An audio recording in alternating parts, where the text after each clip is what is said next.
Hi viewers, எல்லோருக்கும் வணக்கம். இன்னைக்கு தனம் சீரியலில் தனத்தினுடைய தாலி காணோன்னு சொல்லிட்டு ஒரு காட்டுக்குள்ளே தேடிக்கிட்டு இருக்காங்க தனமும் கதிரும். அந்த நேரம் பார்த்து அங்கே புலி ஒன்று இருக்குது.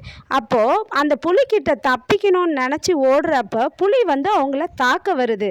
அதுக்கப்புறம் அங்கே இருக்கிற வனத்துறை ஆஃபீஸர் வந்து அந்த புலிக்கு மயக்க ஊசி செலுத்தி அந்த புலியை மயக்கம் அடைய வச்சிடுறாங்க. ஏன் சார், உங்களுக்கு ஒன்றும் ஆகலை இல்லை, பார்த்து வரக்கூடாதா நீங்கள் அப்படின்றாங்க. இல்லை சார், எங்களுக்கு ஒன்றும் ஆகலை அப்படின்னு சொல்கிறாங்க. அதுக்கப்புறமா வந்து வாதனம் இங்கேருந்து போகலாம் அப்படின்றாரு கதிர். உடனே தனம் என்ன சொல்கிறாங்கன்னா, இப்போ தான் புளியை தான் அவங்க வந்து இது கண்ட்ரோலில் வச்சுக்கிட்டாங்கல்ல, இந்த பிரச்சனை முடிஞ்சிருச்சுல்ல, நம்ம அந்த தாலியை தேடி கண்டுபிடிக்கலாமேன்றாங்க. அப்போ உடனே கதிர் வந்து தனத்தை திட்டுறாரு. என்ன தனம், நீ புரியாமல் பேசுகிற, 2 பேரும் செத்து பொழைச்சி வந்திருக்கிறோம், இந்நேரம் அந்த புலிகிட்ட மாட்டியிருந்தோம்னா என்ன ஆயிருக்கும்? அதை விட்டுட்டு உயிரை விட உனக்கு இந்த தாலி தான் முக்கியமா? ஏன் இந்த தாலி இருந்தால் தான் நீயும் நானும் புருஷன் பொண்டாட்டின்னு இந்த ஊர் உலகம் நம்புமா? நான் உன்னை உண்மையாகவே நேசிக்கிறேன் காதலிக்கிறேன்றது அப்போ தான் தெரியுமா, உண்மையாகுமா அப்படின்னு கத்துறாரு. கத்துந்தும் தனம் அப்படியே வியந்து போய் சிரிப்போடு அவர் முகத்தை பார்க்குறாங்க. ஏன்னா அவர் வந்து அவங்கக்கிட்ட நேரடியாக காதலை சொல்லணும்னு வெயிட் பண்ணிட்டு இருந்திருக்காங்க. அதுக்கப்புறம் இவர் என்ன சொல்கிறாருன்னா, தனம், நான் உன்னை உயிருக்கு உயிராக நேசிக்கிறேன், உன்னை ரொம்ப லவ் பண்ணுறேன், உன் மேலே உயிரே வச்சுருக்கேன் தனம், இது மாதிரி சொல்ல வேண்டிய சூழ்நிலையை உருவாக்கிட்டே உன்னை திட்டி சொல்கிறேனே நான் இந்த விஷயத்த, ஆனால் நீ என்னை ஏற்றுக்கிற வரையும் நான் காத்துக்கிட்டு இருப்பேன் தனம் அப்படின்னு சொல்கிறாரு. அப்படியே தனமும் வந்து உண்மையாக தான் சொல்கிறீங்களா கதிர், உண்மையாக சொல்கிறீங்களா அப்படின்னு கேட்குறாங்க. நானும் வந்து உங்களை கல்யாணம் பண்ணும்போது விருப்பம் இல்லாமல் தான் கல்யாணம் பண்ணேன், ஆனால் நீங்கள் கட்டின தாலி என் கழுத்தில் ஏறினதுக்கு அப்புறம்தான் நான் உங்கள் மனைவியாக உணர ஆரம்பிச்சிட்டேன் கதிர், நானும் உங்களை லவ் பண்ணுறேன், I love you Kathir, I love you கதிர்ன்றாங்க. 2 பேரும் அப்படியே கட்டி கன்னத்துக்குள்ளே வச்சு கையை வச்சு கட்டி பிடிச்சிக்கிறாங்க. அப்போ சுச்சுவேஷன் சாங்குங்க. என்ன சாங்கு தெரியுமா? உன்னை விட்டா யாரோ எனக்குள்ள, பாரு பாரு என்ன கண்டேன் நானோ உனக்குள்ள, உன்னை விட்டா யாரோ எனக்கில்ல, பாரு பாரு என்ன கண்டேன் நானோ உனக்குள்ள. சரியான சாங்குங்க, அவங்களுக்கு ஏற்ற மாதிரி.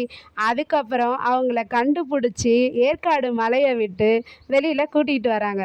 கூட்டிகிட்டு வந்ததும் உடனே கதிருடைய அம்மா அவரை பார்த்து, கதிர் என்னடா, ஏன்டா இப்படி நடந்துச்சு, ஏன்டா நான் அப்போவே சொன்னேன் இல்லைடா, நீ என் பேச்சை கேட்கலையேடா, என்னடா உனக்கு அடிலாம் பட்டிருக்குதேடா அப்படின்னு சொல்லிட்டு அவரை பார்த்து அழுகுறாங்க. அப்புறம் போலீஸ் எல்லாருமே கேட்குறாங்க, பேட்டி எடுக்க அவங்கள வந்துடுறாங்க. பேட்டி எடுக்கிறவங்க கேட்குறாங்க கதிரை, சார் எப்படி சார் நீங்கள் வழி மாறி போனீங்க அப்படின்னு சொல்லி கேட்குறாங்க. அவர் உடனே சொல்கிறாரு, இல்லை புலி வந்து எங்களை தாக்க வந்துச்சு, அதில் பாதை தெரியாமல் தான் நாங்கள் வழி மாறி ஓடிட்டோம் அப்படின்றாங்க.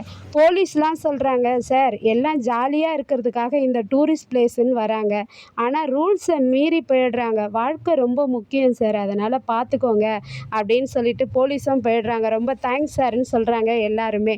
அதுக்கப்புறமா எல்லாரும் ஊருக்கு போகிறதுக்காக வேனில் ஏறுறாங்க. வேனில் ஏறும்போது டெக்லஸ் சொல்கிறாரு, மாப்பிள்ளை எங்கே உட்கார போகிற அப்படின்னு கேட்குறாரு கதிருடைய மாமா. கதிர் என்ன சொல்கிறாருன்னா, நான் எங்கே வேணாலும் உட்காருவேன், ஏன் வேன் மேலே டாப்பில் கூட உட்காந்துட்டு வருவேன், ஆனால் எங்கே உக்காந்தாலும் நானும் தனமும் 2 பேரும் சேர்ந்து தான் உட்காருவோம் அப்படின்னு சொல்கிறாரு. சரி உட்காருங்கன்னு அவங்கள உட்கார வைக்கிறாங்க. அதுக்கப்புறமா சௌந்தர்யாவும் சண்முகமும் உட்காடுறாங்க. சௌந்தர்யா தலையில் அடிபட்டு கட்டு போட்டிருக்காங்க. உடனே சண்முகம் சொல்கிறாரு, சௌந்தர்யா நீ ஜன்னல் ஓரமாக உட்காந்துட்ருக்க, காற்று அடிக்கும், அதில் தலை வலிக்கும், அதனால் இப்படிக்கா வந்து உட்காந்துக்கிறியா அப்படின்னு கேட்குறாரு. அதுக்கு சௌந்தர்யா, இல்லைங்க நான் வேடிக்கை பார்த்துட்டே இப்படி உட்காந்துட்டு வரேன்றாங்க. சண்முகம் வந்து வேணும்னா என் தோல் மேலே சாஞ்சிக்கோ சௌந்தர்யான்றாரு. உடனே சௌந்தர்யா சண்முகம் தோலில் சாஞ்சிக்கிறாங்க. அவங்களுக்கும் லவ் ஏற்படுதுங்க. அதுக்கப்புறம் தனத்துக்கும் கதிருக்குமே ஒரு காதல் உண்டாயிடுச்சுங்க. உண்டானதும் என்ன பண்ணுறாங்கன்னா, தனமும் கதிரும் சேர்ந்து 2 பேரும் கை மேலே கை ஒன்றா வச்சு பிடிச்சிக்கிட்டு உக்காந்துட்டு வராங்க.